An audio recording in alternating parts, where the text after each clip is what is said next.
If you're mispronouncing these words in English, you're not alone. Mispronunciations can take away your confidence in speaking English.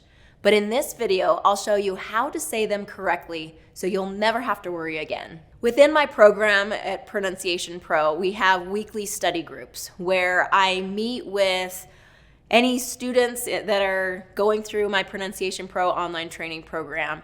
And we meet together and I give feedback and correction and answer any questions that our students have. And during those weekly study groups, these words come up often. So we've kind of taken note as to what are the most commonly mispronounced words or words that our students have questions about of how to pronounce. So let's go through these 15 words and help you understand how to pronounce them correctly so that you can say them with confidence. And as we go through, what I'm going to do is I'm going to break down the words and really describe why we're pronouncing that way so that you have a fuller understanding of how American English works. So here we go.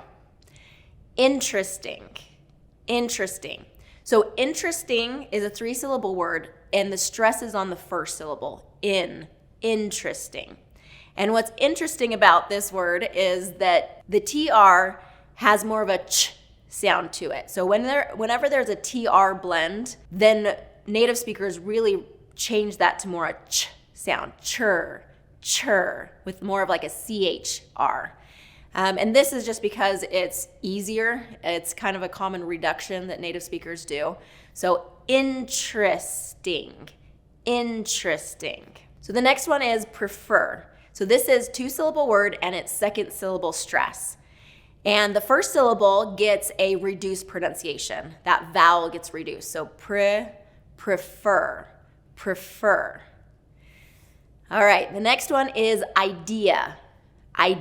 So 2nd syllable stress here. Long I at the beginning, I. So we get that full movement in the mouth. I-deeu. The next one is necessary. There's actually 2 stress syllables in this one. The first and the 3rd syllable stress. Necessary.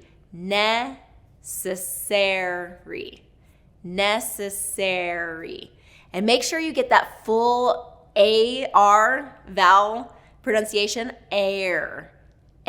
So it's a full movement in there. If you reduce that, it's not going to sound quite right. Necessary, okay? Location. 2nd syllable stress on this one.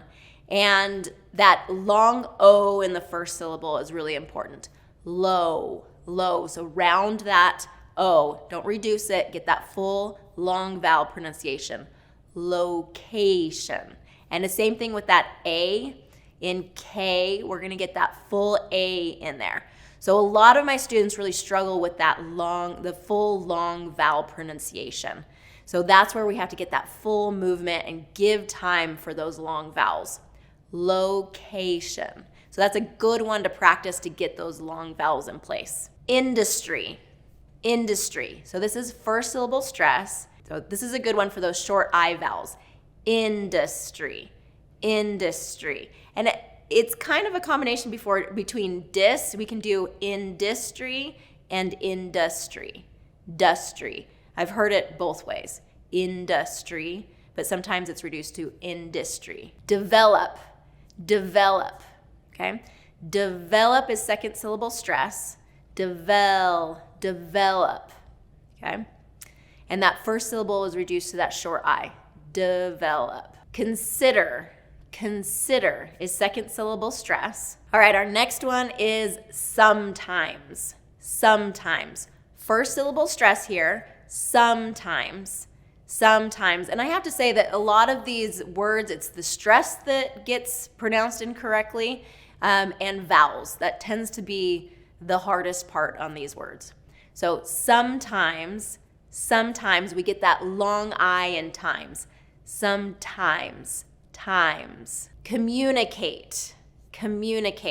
So this is 2nd syllable stress. It also has an invisible Y sound. So when you have a consonant and then the letter U, that transition from the consonant to the U is often pretty difficult to get that transition. So what native speakers tend to do is to put a glide sound in there. So that's why the y sound is in there. Communicate. So instead of communicate, we're going to go communicate. And again, that long vowel at the end of kate, make sure that you get that full movement of the mouth for that long vowel. A. Enough. Enough. Okay, I've heard enough, that's enough. Or enough, I've had enough. And that's always second syllable stress. And again, that or e can be either one. Enough or enough. The next one is frustrating. Frustrating, okay? It's first syllable stress. So we have first syllable stress on this one. Frustrating. We've got a long vowel in that second syllable. Stray, frustrate, okay? And then we also have the tap T rule in here. So that T in frustrating, ding. So it's like the second T is what has the tap T rule. So that second T in ting, we don't pronounce it as frustrating. Native speakers will change that T to a D because it's surrounded by vowels, okay? Frustrating, ding. The next one is comfortable. Now this is a tricky one because a lot of our students will say comfortable, and make it 4 syllables. But native speakers reduce it to 3 syllables. Comfortable. So it's first syllable stress. Kum-fter. So it's an interesting combination between the F and the T. Fter. Kum-fter-bul. And then we have the dark L at the end. So don't bring that tongue up at the end. Ul. Drop it down to more of a cup shape in your mouth. Ul. Comfortable. All right, the next one and the last one is family. Family. Again, a lot of our students will create or make it 3 syllables, family, and native speakers reduce this to 2 syllables, family. And this is just a common reduction, okay? Family. So first syllable stress, family.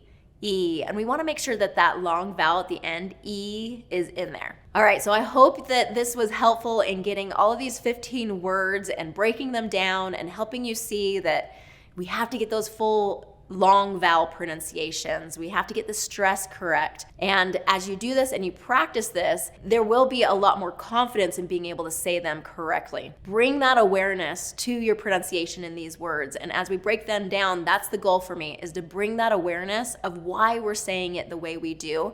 And once you have that awareness, then you'll kind of start noticing, oh, they reduced that word, or they changed that word, or that vowel is reduced, or that's a long vowel, okay? So bringing your attention to these just heightens your brain in being able to recognize some of these little subtle differences in American English. So if you want more of a challenge, I recommend this next video, How to Pronounce Tongue Twisters in American English.